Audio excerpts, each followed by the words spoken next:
So I'm 24, and I've been 24 for about a month now. And my greatest comfort for starting my quarter life crisis is watching Avatar: The Last Airbender. No, I'm not getting confused with the blue people. I'm talking about the 12-year-old boy who had the weight of the world suddenly thrust on his shoulders the moment he woke up. In some ways, that's similar to how I feel sometimes.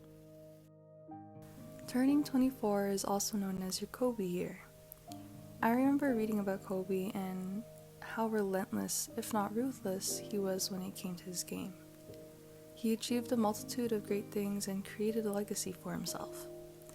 That doesn't happen by doing nothing, but nothing is what I feel like I'm always doing.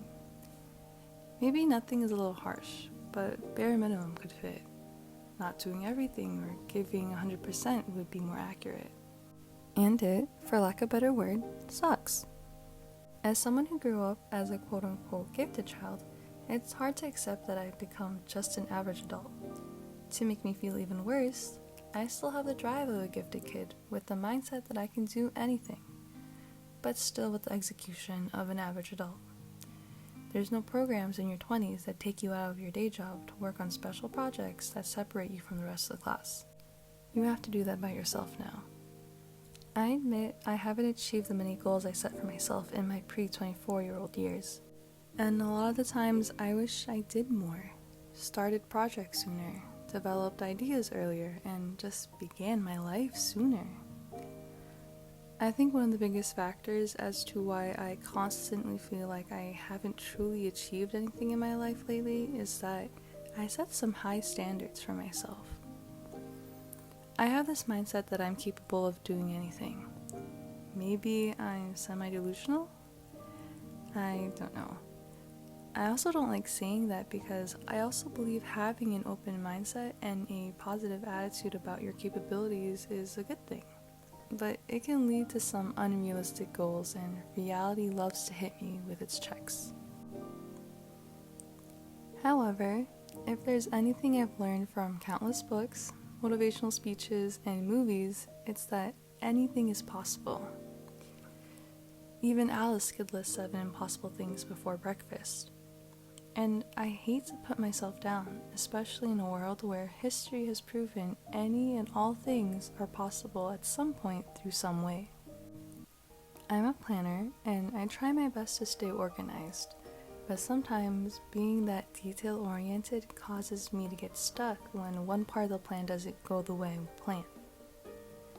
I try my best to just shrug it off and try to get back on track, but it's my mental state that truly suffers, especially when it's something I can't control, which can get really bad because I'm also an overthinker, and that just doesn't bode well for me. The scenarios in my head probably cause me the most stress. Thankfully, I've learned how to let go of the overthinking thoughts a bit and just go with the flow. That's probably why I keep alternating between ENFJ and ENFP. I know, I'm still young and there's time to experience and learn new things, but it doesn't change my thoughts that I should be doing more. Entering this new year of life doesn't only come with new life-questioning thoughts, it also comes with new responsibilities. I was fortunate enough not needing to work for my money when I was younger, because my parents were the kind of people who told me to focus on my studies and they'll handle the money. I am grateful for them every day of my life because of that. But becoming an adult has also opened up my eyes to adult responsibilities that heavily center around money. Though I do have a job and I do help out, I always have a feeling of wanting to do more than just helping pay bills or tuition. I want to be able to tell my parents the same thing they would tell me. Just focus on yourself, and I'll handle the money. I want to buy them more than just physical things because they've done so much for me. I also just want to set an improved foundation for my future. I'm very fortunate that my parents made the journey of bringing our family to America. It did provide some advantages and has given a quote-unquote better life, but not without its equal share of disadvantages. There's a stereotype that life is a breeze once you're in the States, and it's completely false. I remember so many people thinking I was rich when I was in the Philippines, but the truth is, the dreamland of opportunity that is the USA does not come without its many hardships. I still believe I have benefited from growing up here, but I also think my life could have benefited from growing up in the Phils. But that's a whole other conversation for another time. Even though I have all these thoughts that seem negative, especially when I think about what I haven't done yet or should be doing, I still think I'm achieving my daily goal. Overall, all I want in life is to be happy. Even though I'm getting down thinking about all my incompetencies, I choose not to forget about what I do have. A roof over my head, food on my table, clothes on my back, a job to provide money, family and friends to talk to, and the ability to simply wake up every day and take a big breath of fresh air. This is something my Lola taught me. Lola is grandmother in Filipino, and that one line of wisdom that I received from her has brought me peace many times over the years.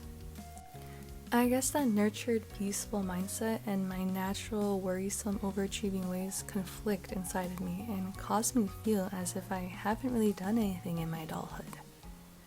I overload myself with projects and dreams, but I don't give it my all. Despite that, I don't get completely mad at myself because I'm trying to maintain my peaceful mindset, so I'm stuck somewhere in the middle. Just writing all this out and speaking on it has already helped place some clarity on the state of my life. I'm also trying to come to terms that all of this is okay. That all of these existential thoughts come with the package deal that is being 24. I read somewhere that a 24-year-old person is just a 3-year-old adult, and to be honest, I agree. There are so many new things that pop up in this new state of life, and you really are entering a new state of just being. The real question, I guess, is what you decide to do with it all. Sometimes when I miss the first couple days of the week for planning, and I end up finally starting to plan on Tuesday, I already feel useless staring at the 2 empty daily planner pages. However, I tell myself that there's still more days in the week than days that I've missed. Basically, there's a higher ratio of opportunity to missed opportunity, chances to chances lost. It just helps to put me in the mentality that it doesn't matter how many days I've missed because there's still more days I get to live and fulfill my goals. In a way, I'm also trying to tell myself that right now. Yes, I'm 24, and I probably missed out on 3 prior years of adulthood. At least that's how I feel. But there's still 6 more years in my 20s. More than halfway to go to accomplish new things. And let's not forget, there was a whole pandemic that robbed us of some milestone adulthood moments too. So we can go a little easier on ourselves. Overall, I'm just trying to do my best. Saying I haven't done anything in the past 3 years is an exaggeration. In reality, I worked a job in a field I never really saw myself in and excelled. I passed a national licensure exam. I was the director of a whole club and handled endless problems with club organization and was responsible for 20 plus kids. I also lost some important people and reconnected with others. I started my professional career, and even though it was later than I expected, I still landed a job on my own. I'd like to say I've gained more than I really think from the world as a growing adult. I also like to think I've left some type of impression on the world as well.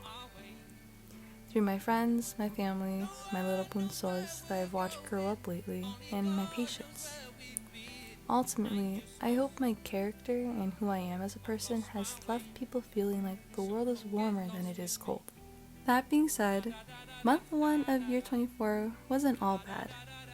It was a lot of questions and figuring out what the heck I'm doing, but it wasn't completely horrible.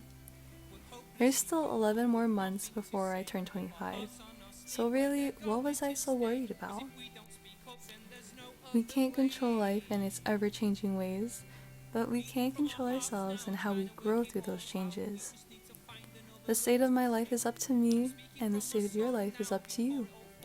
So I choose to look forward to it all and the various states of what I, Shania, will come to be.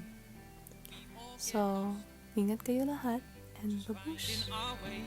No one knows where we're going, only God knows where we've been. And I'm just lost, I've lost my way, so come get lost with me.